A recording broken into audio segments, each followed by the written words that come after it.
My name is Clarice, and I never thought the walls of my own home would become a battlefield.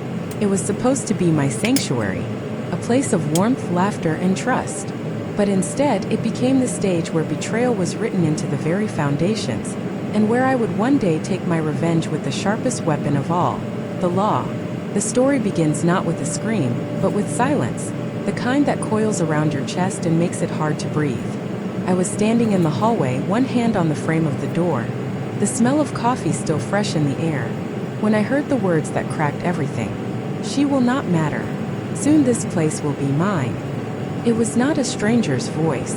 It was hers, Sophie, the woman who smiled at me across holiday dinners, who toasted glasses with me at birthdays, who once whispered to me that family was forever.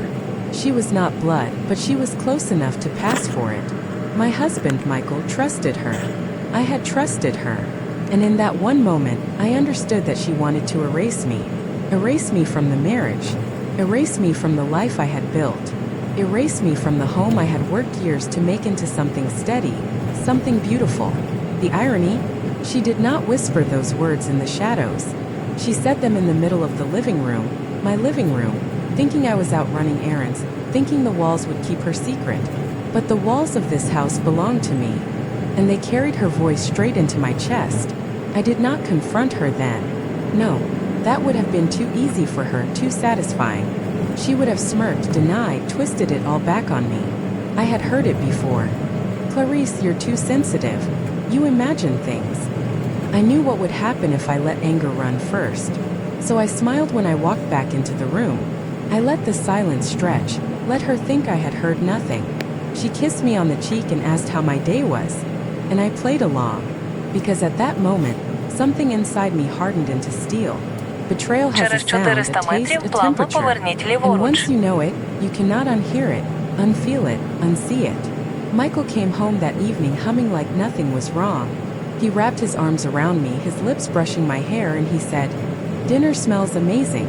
But I was already seeing through him, already wondering how long he had known, already asking myself the question that would haunt me for nights. Did he invite her into this plan?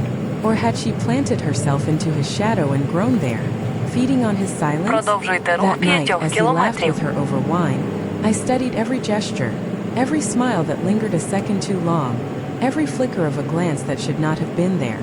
My suspicion became a pulse. My doubt became a clock ticking louder and louder in the room. I did not sleep. While Michael snored beside me, I stared at the ceiling, replaying her words. This place will be mine. And in the quiet of the night, I swore something to myself. If Sophie wanted my home, she would choke on it.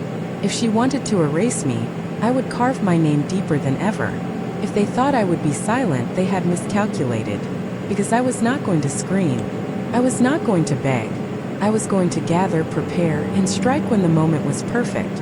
And when the time came, when the ink dried on the judge's ruling, they would learn what it meant to challenge a woman who refuses to disappear. The betrayal had begun, but so had my revenge. The first time I knew Michael was not innocent was not in a heated fight, not in some dramatic explosion. It was in a whisper, the kind of whisper people forget carries more weight than a shout. It was a Tuesday evening, one of those nights when routine should have kept us safe. Michael was working late, the phrase that had become his favorite costume. Dinner sat untouched on the counter, the roast chicken slowly drying in the oven's warmth. I checked my phone again and again. No message, no apology, nothing. Finally, I went upstairs to put away laundry, and as I folded his shirt, one I had ironed with the same hands that had built this home, I heard his voice echoing faintly from downstairs. My heart tightened. He had come in without a word? No. The sound was coming from the den. His voice was low, cautious, the voice he used when he was speaking secrets. I stepped closer, silent as breath. And I heard him. "Yes, Sophie. She will not see it coming. Just give me time. Once the papers are in order, the house will be yours." The house. My house. The one I had saved for, decorated, fought to protect when bills were tight. The one where I had placed every photograph, every memory, every sign of us. My legs nearly gave out, but my anger held me upright. The betrayal I had suspected now dripped from his lips like poison. It was not paranoia. It was not jealousy. It was truth. I wanted to storm into the den and scream, demand answers, break every fragile lie he had wrapped around me. But something stopped me. His next words. She is fragile. She will cry, maybe beg. But I will make sure she signs what we need. After that, she is nothing. Fragile. That was the word he used to describe me. After years of sacrifice, of holding our lives together when his career stalled, when money ran thin, when family drama cut us both raw, I had been the one to fight. And now he was reducing me to a weakness he planned to exploit. I retreated to the bedroom before he could see me. My pulse was roaring in my ears. I grabbed my phone with shaking hands and opened the recording app. From that moment forward, I would collect every word, every slip, every proof that their betrayal was not fantasy. The next days became a performance. At breakfast, I smiled. At dinner, I asked about his day. I played the loyal wife, the woman he thought he could manipulate. But in my pocket, in my hidden folders, I gathered evidence like jewels. Emails left open on his laptop. Text messages with words too intimate to ignore. Receipts for dinners at the very restaurants he had once told me were too expensive for us. Every discovery was another nail in the coffin of their scheme. But it was Sophie who handed me the sharpest weapon. She came to my kitchen one afternoon, uninvited, carrying pastries like peace offerings. Her eyes glimmered with a confidence that made me want to crush the plate in my hands. And when Michael excused himself to take a call, she leaned closer, her voice dripping with mock sympathy. You should not worry so much, Clarice. Some things are temporary, even homes, even marriages. Her smirk was a blade. She wanted me to know. She wanted me to feel the fear. But fear was not what settled inside me. It was clarity. This was no longer suspicion. It was war. And if she thought I would collapse quietly, she had underestimated me. That night, while Michael slept, I sat at my desk under the dim light of a single lamp. I laid out the evidence I had gathered. Screenshots, recordings, receipts. Each piece felt like a brick, and I was building something unshakable. Not just revenge. Not just survival. A plan that would make their scheme collapse before it ever touched me. When the dawn light filtered through the curtains, I whispered to myself, if they want to erase me, I will etch my truth into stone. And in that moment, the first outlines of my revenge took shape. When you live with a liar, you learn the rhythm of deception. The late nights, the careful excuses, the hollow gestures meant to distract you from the cracks in the walls. But now that I had chosen to open my eyes fully, those cracks were no longer invisible. They were wide, gaping, and they exposed everything Michael thought he had hidden. I began with his laptop. He always left it on the desk in the den, never thinking I would have the nerve to look. But I had memorized his passwords long ago, back when I believed in trust rather than betrayal.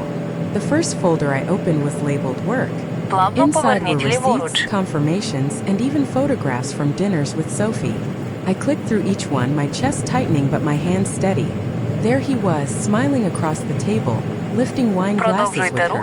A man who once told me we could not afford luxuries, spending freely when she was by his side. I printed everything. The pile of paper on my desk grew heavier by the day. Every slip of evidence was a reminder that I was not powerless. Next, I turned to his phone. He had grown careless, too certain of his control. One night, while he showered, I opened his messages. What I found was worse than I imagined. Not just flirtation, not just plans. It was a blueprint of betrayal. We can sell once it's in your name, he wrote. She will not fight. She thinks too small. And her reply, perfect. Once the house is ours, we can start fresh. She will not even see it coming. The arrogance dripped from every word. They spoke about me as if I were already erased, already buried under their schemes. But I was still breathing, and I was not silent. The next morning I called my sister Elaine. She had always been the one with sharper instincts. When I told her what I had discovered, her voice was fierce. Do not let them win, Clarice. Gather everything, every detail. We will make sure the judge sees the truth before he tries to strip you of what is yours. Her strength poured into me like fire. And for the first time in days, I felt the trembling inside me settle. I also reached out to an old friend, Daniel, who worked in real estate law. He owed me a favor, one that had gone uncollected for years. When I explained, he did not hesitate. Bring me the documents. If he is planning to change ownership, I will find it. And we will stop it before he moves a single brick. Piece by piece, my circle of allies formed. While Michael believed I was still the quiet wife, cooking dinners and folding shirts, I was already assembling my defense, my counterattack. And then came the turning point. Elaine suggested we test Sophie. If she is as arrogant as you say, she will slip. Give her an opening. So I did. The next time she appeared in my kitchen, bringing pastries with her smug smile, I let my guard drop, at least in appearance. I pretended to be distracted, left my phone on the counter with the recording app running. She leaned closer, her perfume sharp, her voice low. It will not be long now, Clarice. You will not have to worry about this place much longer. Her words sank into the recorder, clear as bells. When she left, I replayed it, the sound filling the silence of the room. Proof. Undeniable, undeniable proof. That night, I spread the evidence across my dining table. The photos, the messages, the recordings. It looked like the case file of a crime, and in a way it was. The crime of betrayal, conspiracy, deceit. I stared at it all until dawn, the weight of it both crushing and liberating. Michael thought he was playing chess, moving his pieces with precision, but he had forgotten that I, too, knew the board. And now I had my own strategy. When the sun rose the next morning, my house looked less like a home and more like a war room. Evidence covered the dining table, my coffee untouched, my mind sharp with purpose. I was no longer just the wife Michael underestimated. I was a strategist, and he had no idea that every step he had taken in secret had already been mapped against him. Elaine arrived first. She took one look at the papers and recordings, then folded her arms, her jaw tight. This is more than betrayal. This is theft in progress. He is trying to erase you, Clarice, but we will not let him. Her confidence was contagious. She had always been the one who stood tallest when storms hit, and now she was the storm I needed at my side. Daniel came shortly after. He wore a suit even though it was Saturday, his briefcase snapping open as he pulled out legal pads. We will do this methodically, he said, adjusting his glasses. We start by freezing any attempts at property transfer. That house will not move an inch without a judge's stamp. Then we prepare to expose their conspiracy. Messages, receipts, recordings, they all go into a motion for injunctive relief. The legal terms swirled in the air, but underneath them I heard exactly what I needed. Protection, leverage, power. I watched him organize my pain into neat folders, label them with sticky notes, and suddenly the chaos inside me found form. This was not just personal anymore. It was tactical. Elaine leaned across the table, tapping Sophie's recorded words. This is gold. Her arrogance is her weakness.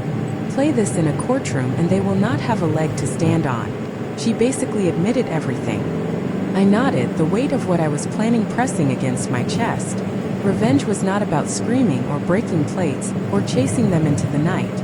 Revenge was precision. Revenge was patience. Revenge was letting them walk into their own trap while you held the strings. But there was one detail that kept gnawing at me. Michael was meticulous when it came to appearances. He loved being admired, respected, envied. He polished his image like it was the only thing he owned. To destroy him fully, I knew I could not only fight in court, I had to tear down the facade he paraded in public. Daniel, I said, my voice steady. What happens if people beyond the courtroom hear this? If the mask he wears in front of his friends and colleagues is ripped away? He paused, considering. Then you would not only win your case, you would shatter his reputation. He thrives on status. Without it, he will collapse. The idea rooted itself in me like fire taking hold of dry wood. I imagined Michael standing in front of his friends, his co-workers, his allies, and hearing his own words played back to him. The lies, the cruelty, the plotting. No escape. No defense. Just exposure. Elaine must have seen the light in my eyes, because she leaned closer. Then that is the stage we aim for. Do not just survive him. Unmask him. The plan crystallized. Step by step, we would lock down the house. Step by step, we would line up the evidence. Step by step, we would build toward a moment so undeniable that his entire carefully crafted image would crumble in front of everyone who once respected him. For days I balanced two lives. In front of Michael, I was still the quiet wife. I packed his lunches, asked about his day, and nodded at his shallow explanations for late nights. Behind closed doors, I met with Daniel and Elaine, crafted affidavits, filed motions, and rehearsed exactly how the truth would unfold. The mask I wore was heavier than I expected, but every time I slipped into bed beside him, every time I heard him breathe like he owned the world, I reminded myself, you are not the victim. You are the executioner of truth. Then one night, the pivot I had been waiting for arrived earlier than expected. Michael announced that he and I were invited to a small dinner hosted by one of his business associates. It is important, he said, adjusting his tie in the mirror. They trust me. They see me as reliable. We cannot afford to miss it. His words lit a fuse inside me. That dinner, that gathering of his trusted circle, that was the perfect stage. The place where lies and proof could collide. I glanced at Elaine, who had slipped by earlier to help me prepare. She mouthed a single word as he walked out of the room. Opportunity. And in that moment, I knew exactly how and where his image would shatter. The night of that business dinner loomed over me like a clock ticking toward destiny. But before I could step into Michael's gilded circle, I needed everything perfect. A flawless stage, unshakable evidence, and nerves sharp as glass. I began with the recordings. Hours of Sophie's voice, dripping with arrogance, bragging about her plans with my husband. Hours of Michael's dismissive tones, mocking me when he thought no one was listening. Daniel's team carefully edited them, not to manipulate, not to exaggerate, but to strip away the noise until only the raw, undeniable truth remained. Every whisper of betrayal, every laugh at my expense, every careless phrase that betrayed their scheme. Elaine rehearsed with me in the living room like we were staging a play. Keep your voice steady, she urged, her eyes fierce. Do not flinch when the shock hits the room. Do not soften when he begs. You are not here to spare him. You are here to end the performance he built on your back. I nodded, though my hands trembled. At night, when Michael's breathing slowed beside me, I practiced lines in my head. Not speeches, never speeches. Just truths. Short, sharp, cutting truths. The kind that sliced deeper than shouting ever could. But as I built the plan, I knew something else. This was not only about what they heard. It was about what they saw. Reputation lived in perception. So I chose my armor carefully. A dress the color of midnight, one Michael had once called too bold. A necklace passed down from my mother. A reminder of strength I inherited, not strength borrowed. And heels that clicked like hammers with every step. If I was going to break him, I would look unbreakable. Meanwhile, Daniel filed motions that ensured Michael could not sell or move the house without court approval. The beach house Sophie thought was already hers now sat in limbo, a silent fortress chained by law. She would not know until too late that her prize was untouchable. The day of the dinner arrived with the air of inevitability. Michael was unusually cheerful as he adjusted his cufflinks. Tonight matters, he told me, his reflection smug in the mirror. Stay quiet. Smile. Let me handle the talking. I smiled at him, a smile he mistook for obedience. Inside I thought, oh, I will let you talk. And then I will let your words bury you. Elaine drove me to the venue, her hand gripping mine one last time. Are you ready? She whispered. Ready, I answered, though my chest pounded with a rhythm I could not control. Fear and fury danced together in my blood. But fear, I realized, was not my enemy. It was my edge. It sharpened me, made me alert, made me unstoppable. The dinner was held at a private hall, its chandeliers glittering, its tables draped in white linen. Michael thrived in such places. He moved like a king among courtiers, shaking hands, telling polished anecdotes. I watched him laugh, watched people lean in to bask in his glow. They saw a man in control. They did not see the cracks beneath the surface. I took my seat beside him, calm as still water. My phone buzzed lightly in my clutch. A text from Daniel. Files uploaded. Audio ready. One signal and it plays. The plan was now alive, pulsing beneath the elegant chatter of the room. Michael launched into a story about loyalty, about leadership, about the importance of trust in business. His words dripped with irony, but no one laughed at the hypocrisy, yet. They nodded, charmed by his performance. I let him bask. I let him glow. And then, as his hand brushed my arm in a show of marital devotion, I felt the moment arrive like a storm breaking. I straightened, every muscle coiled.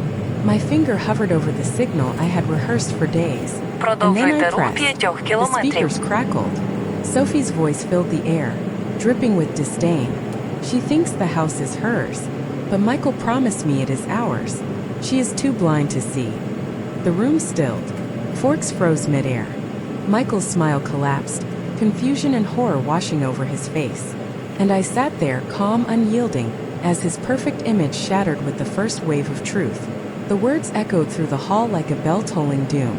Sophie's voice, smug and sharp, hovered above the crowd. For a moment the room was frozen. Just silence, stunned silence. Faces turned, eyes darted between me and Michael, searching for an explanation. Michael stood there, pale, his polished mask cracking at the edges. He laughed nervously, a brittle sound. "A prank," he said quickly.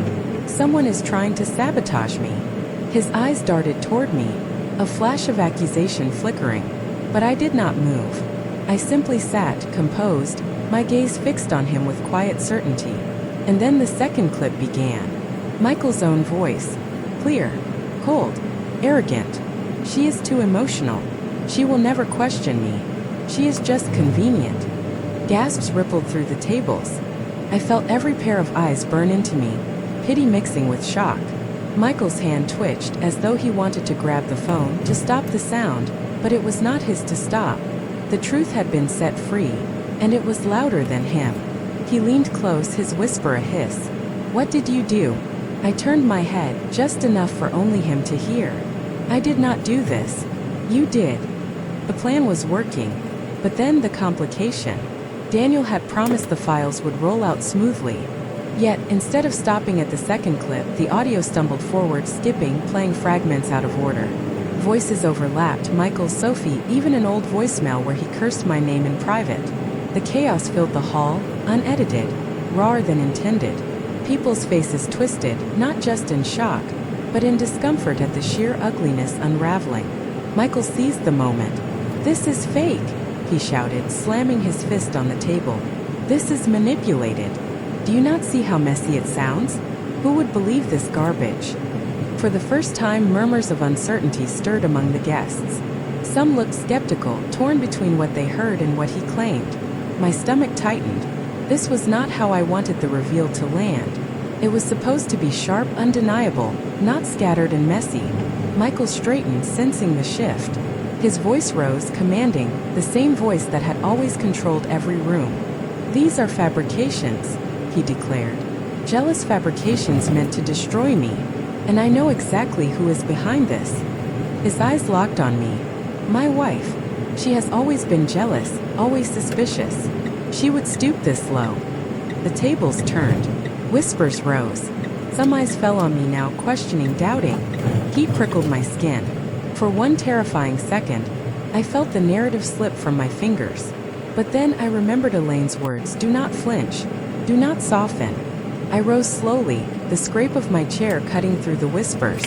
I stood tall, taller than I felt inside, and my voice carried across the hall. "Jealous? Perhaps. But jealous women do not fabricate your voice, Michael. They do not invent your promises to Sophie. They do not conjure up receipts, bank transfers, hotel reservations, all in your name."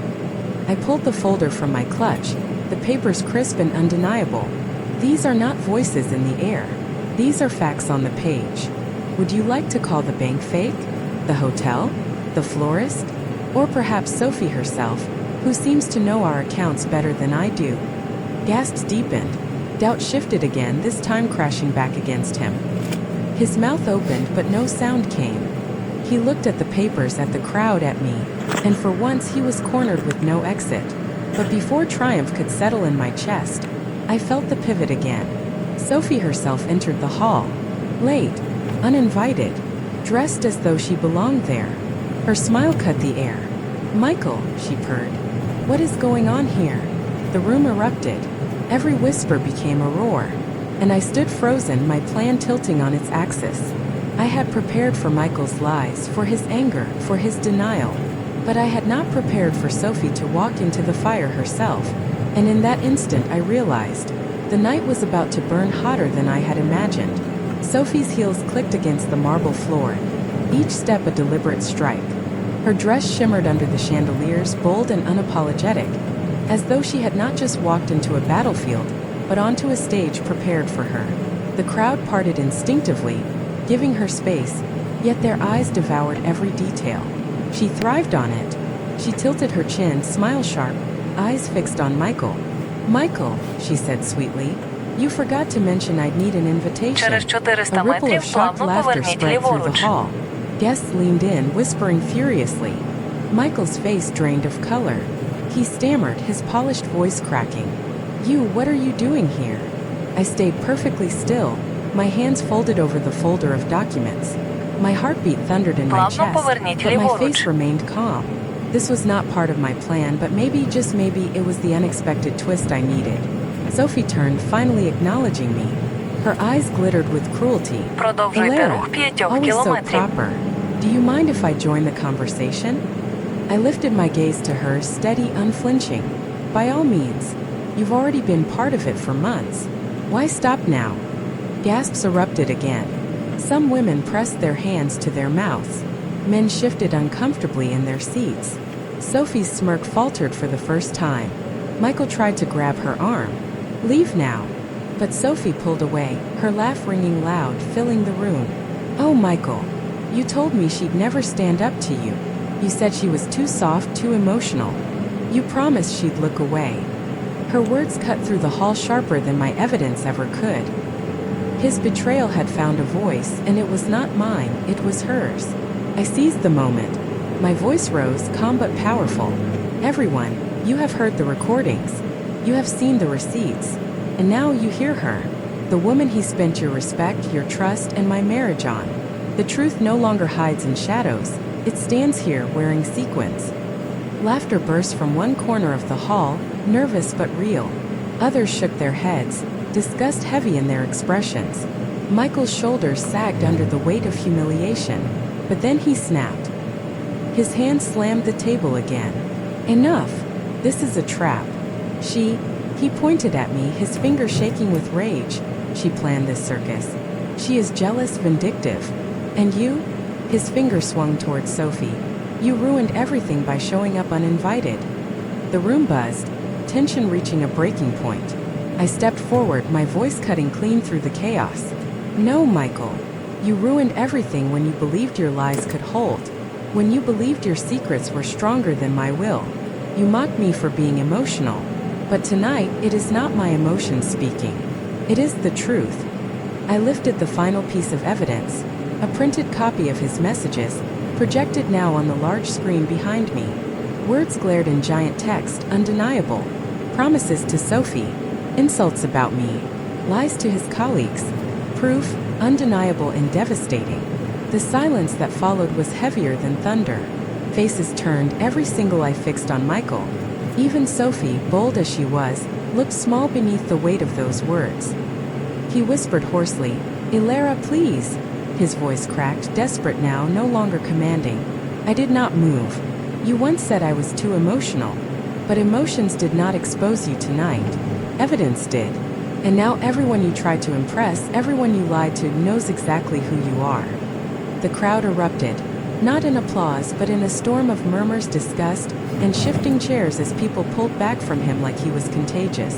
Michael stood trembling, his kingdom crumbling in front of him. Sophie lowered her eyes, realizing she had tethered herself to a sinking ship. And as the room dissolved into chaos, I knew the execution was complete. His lies were no longer whispers. They were headlines carved into the memory of everyone present. But deep down, I also knew this night was far from over. The fallout had only begun. The hall was no longer a dinner party. It was a battlefield. Conversations exploded in every corner, sharp whispers slicing through the air. People craned their necks to look at the screen again, rereading Michael's messages as if their eyes could not believe what their ears already had. One of his business partners, Mr. Graham, stood abruptly, his chair scraping against the polished floor. His face was red, veins rising in his neck. "You sat across from me every week and promised loyalty. And all the while this? You think any of us can trust you now?" His words landed heavy, louder than the murmurs. Another colleague chimed in. I vouched for you, Michael. I put my name on the line. And you? His hand shook as he jabbed the air toward the screen. You were laughing at us the whole time. Michael's jaw worked furiously. He tried to rise, but every step seemed weighed down by judgment. It is not what it looks like, he croaked, voice hoarse. You do not understand. He pointed at me again, trembling. She is bitter. She staged this. The crowd did not move with him this time. They recoiled. And then from the corner of the room came a sound like a knife sliding from its sheath. Sophie's laughter. Low, mocking, cruel. She leaned against the wall, arms folded, her sequin dress catching the light. Michael, stop. You can lie to her. You can lie to them. But you cannot lie to me. I was there. Every promise, every plan, you meant every word. Her betrayal of him in public struck harder than anything I could have orchestrated. He spun toward her, eyes wild. You think you are safe? Do you? But she only shrugged. Safer than you. The room crackled. Guests leaned back in their chairs, caught between horror and fascination. It was no longer just my story, it was his implosion, his mask ripped away piece by piece. I stayed still, letting the storm rage. My silence was louder than his shouts. And then it happened. Mrs. Alden, his mentor, rose with slow, deliberate grace. She had defended him at countless events, painted him as a man of integrity. Her voice trembled, yet carried a steel edge. Michael, I opened my doors to you. I called you family, and you turned this into your playground of lies. Do not ever step into my house again. Her words were a sentence. Heads nodded, some in sorrow, others in satisfaction. Michael's empire of charm collapsed in real time. He tried one last attempt. He turned to me, his face twisted with something between anger and desperation. Alara, enough. Stop this circus. We can talk, just you and me. You owe me that much. I met his gaze, cold and unflinching. I owed you honesty. I gave it. You owed me respect. You gave me betrayal. There is nothing left to discuss. Gasps fluttered again, not because of volume, but because of finality. My words sealed a door he could not reopen. Michael sank back into his chair, shoulders slumped, hands gripping the table like it was the only thing keeping him upright. The man who had once commanded rooms now looked small, exposed, pitiful. And yet, I knew this was not the end. Humiliation was only the first layer. Tomorrow would bring consequences. Contracts broken. Friendships dissolved. Family bonds shattered. Tonight was the collapse. Tomorrow would be the ruin. As I turned from him, I felt the eyes of the room shift to me. Not pity, not fear. Something else, recognition. The quiet respect reserved for someone who had endured and refused to crumble. But beneath that, I also felt the heat of danger. Michael was not finished. And neither was I. Morning came with a silence that did not feel like peace. It was the silence of a battlefield after the cannons have stopped. Heavy with smoke, heavy with bodies. My phone buzzed relentlessly on the nightstand. A vibrating reminder that nothing would ever be the same again. News outlets had already picked up fragments of the dinner fiasco. Headlines screamed across screens. Businessman exposed in public betrayal scandal. Power couple torn apart by affair revealed at charity gala. They did not need the full story. The pieces alone were enough to paint his reputation in ash. When I walked into the kitchen, my sister leaned against the counter, coffee mug in hand, scrolling through her phone. She glanced up at me with wide eyes. Alara, you are everywhere. Twitter, Facebook, the morning news. You broke the internet. Her words did not feel like triumph. They felt like the beginning of something larger than me. By noon, my lawyer called. Alara, the contracts are unraveling already. 2 of his biggest sponsors have terminated agreements. And the board, well, let us just say they are not waiting for explanations. They are calling for his resignation. I closed my eyes, inhaling. It was working. The truth was doing the work I had only dreamed of. But with every victory came venom. My inbox filled with anonymous threats. Homewrecker, some called me. Attention seeker, others sneered. Michael's supporters clung to the last fragments of his image, too blind or too proud to admit the truth. And then there was Sophie. She released her own statement online, a pitiful attempt to cast herself as a victim. I never meant to hurt anyone, she wrote. Michael and I just fell in love. Alara is bitter because she cannot accept reality. The audacity of it burned, but I did not respond. I did not need to. Screenshots spoke louder than excuses. Still, her words stirred debate. Some believed her. Some cursed her name. And in that chaos, Michael stayed silent. Until he didn't. At dusk, he finally appeared on camera. He looked hollow, his once polished suit wrinkled, his eyes red-rimmed. His voice cracked as he begged for forgiveness. Not from me, but from the investors, the colleagues, the people whose money had fueled his empire. Mistakes were made, he said. I asked for patience as I rebuild. Rebuild. The word was almost comical. You cannot rebuild when the foundation is rotten. My sister switched off the television, turning to me. What now? You have already won. But I shook my head. No. Exposure was just the first step. He thinks this is survivable. He thinks he can crawl back. Her brow furrowed. And you. I straightened, steel running through my veins. I am going to make sure he learns there is no coming back. The next morning, I walked into his office building. Gasps followed me, whispers flared like sparks. People moved aside, not out of fear but out of acknowledgement. They knew what I had done. They knew I was not finished.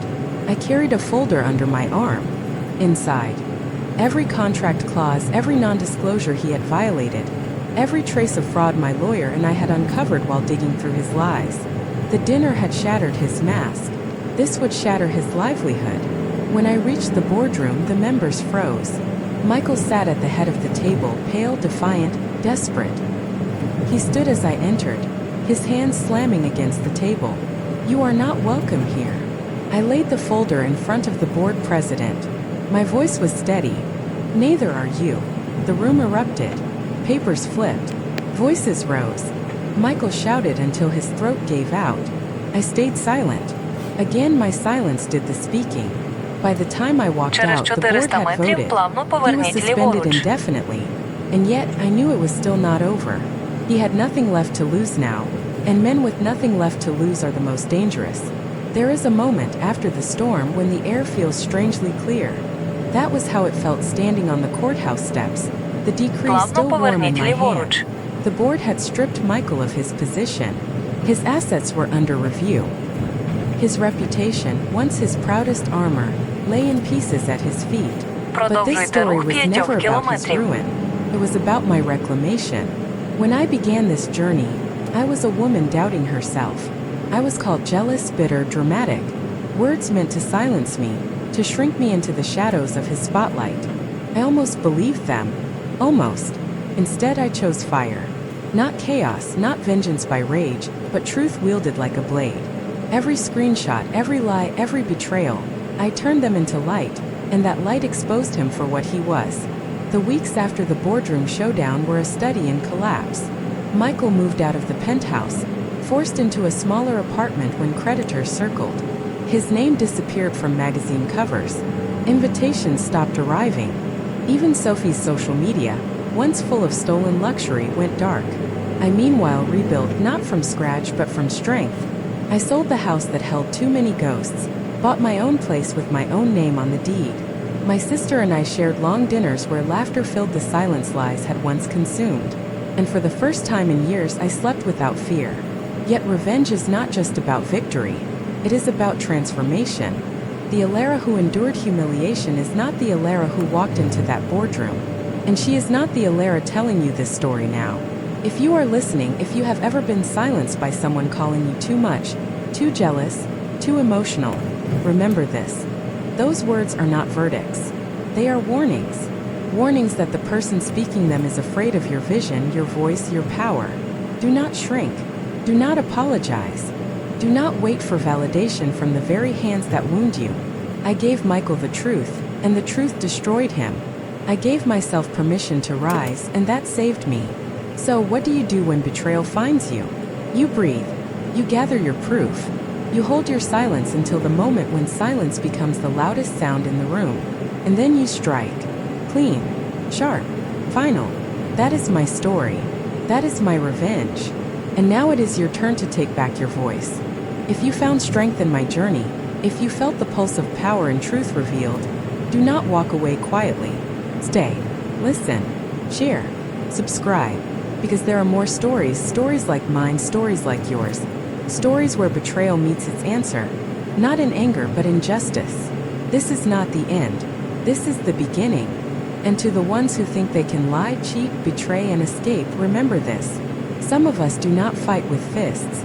We fight with truth. And truth always wins.